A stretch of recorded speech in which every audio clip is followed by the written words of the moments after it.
Welcome to the YouTube channel of my friend. Today I will solution about the standard 11 and English. એકમ કસોટીનું solution આપણે આજે જોવાના છીએ. તેમાં છે section 1A to write the whether the sentence are true or false. તો એમાં પહેલું છે today we are going to discuss about the wild animal. તો કે false. Piya's uncle is an animal specialist. તો કે truth. Okay. After that, select that most appropriate language function from the brackets and writing them against sentence. એટલે કે મતલબ expression જે હોય તે આપણે લખવાના છે, બરોબર છે. કે if Milan speak truth he will not be punished. તો કે એક્સપ્રેસિંગ કન્ડિશન છે, ઠીક છે. ચોથું છે Ankita took part in competition with view to proving her ability. તો કયું આવે? Showing purpose. ઓકે. પછી આગળ જોઈએ પાંચમું કે Sneha when did you reach the school Payal. તો પાયલ શોવિંગ ટાઈમ છે, તેમાં વિકલ્પ આવશે D as soon as the bell rang I reached the school. હવે આગળ પછી છઠ્ઠો જોઈએ mister Shah why did our team win the match against Pakistan. તો મિસ્ટર રાઠોડ શોવિંગ કમ્પરેન્શન છે, તો our team played better than the team of Pakistan. એટલા માટે જીતી હતી, બરાબર છે. સારું રમે એટલે જીતે જ ને. પછી સાતમો છે આપણે કે અંડરલાઇન વર્ડ છે એનું ઉપરથી Sardar Patel is known as the iron man of the India. તો હવે what is Sardar Patel known as? તો સરદાર પટેલ શેનાથી જાણીતા છે? તો કે આયરન મેન ઓફ ઇન્ડિયાથી. પછી આઠમો છે Raju meet the bank manager. Whom did Raju meet? એ કોણ છે? તે રાજુ મેનેજર રાજુ છે, મળ્યા તે. હવે એક પેરેગ્રાફ ઉપરથી સવાલના જવાબ લખવાના છે, બરોબર છે. પેરેગ્રાફ છે એના ઉપરથી સવાલના જવાબ આપવાના છે કે why doesn't this dog bite anyone. તો his dog doesn't bite any more because the dog is highly trained. ઠીક છે. પછી છે દસમો what are the name of Persian cats? The name of Persian cats are silver and gold. પછી એક paragraph આપેલો છે તેની ઉપરથી જવાબ આપવાના છે. તો અહીંયા છે what does Piya teachers inform to the principal.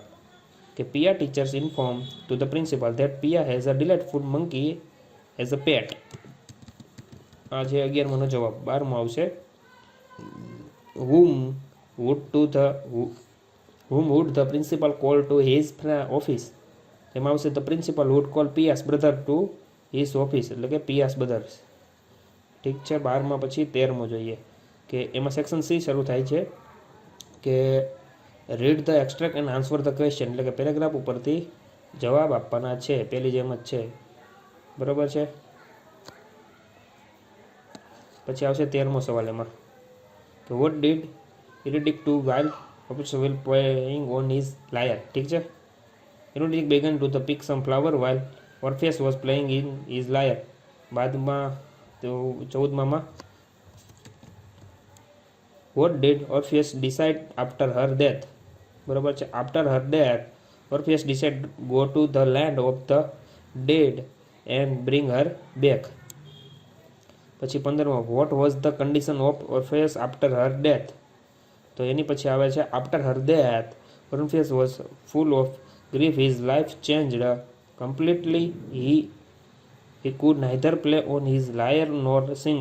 He was very sad and could not bear to lie without Eurydice. ઠીક છે. પછી 15 પછી 16 પેરેગ્રાફ ઉપરથી જ છે કે where did the sail down. The sailed down the west coast of Africa to Cape Town. આ એનો જવાબ આવશે. પાછો 17મો છે why did the take to crewmen. તો એમાં આવશે they took to crewmen to help them tackle one of the world's rugged seas, the southern Indian Ocean. ઠીક છે. which is the world rugged sea. એટલે કે the southern Indian Ocean is the world's rugged sea. આ એનો જવાબ આવે છે. પછી 19મો જોઈએ કે સેક્શન ડી શરૂઆત થાય છે કે ડુ એઝ અ ડાયરેક્ટ સ્પીચમાં કરવાનું છે, બરાબર. તેનો સીધો જવાબ જ છે the king was is Anu was a rich man. He prayed પ્રેસનું પ્રેડ ઈડી લાગશે. To God to give him more wealth God granted, અહીંયા ગ્રાન્ટ્સની જગ્યાએ ગ્રાન્ટેડ, બરાબર. Him the golden touch himself wanted if wanted, અહીંયા wants.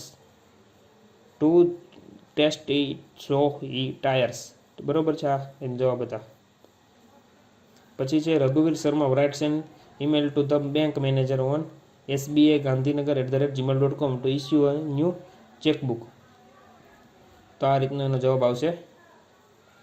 The celebration of sport day, Siddhi school, Surat, January 12, 2020. પછી આ રીતનો એનો જવાબ લખવાનો આવશે, તમે જોઈ લેજો અહીંયાથી.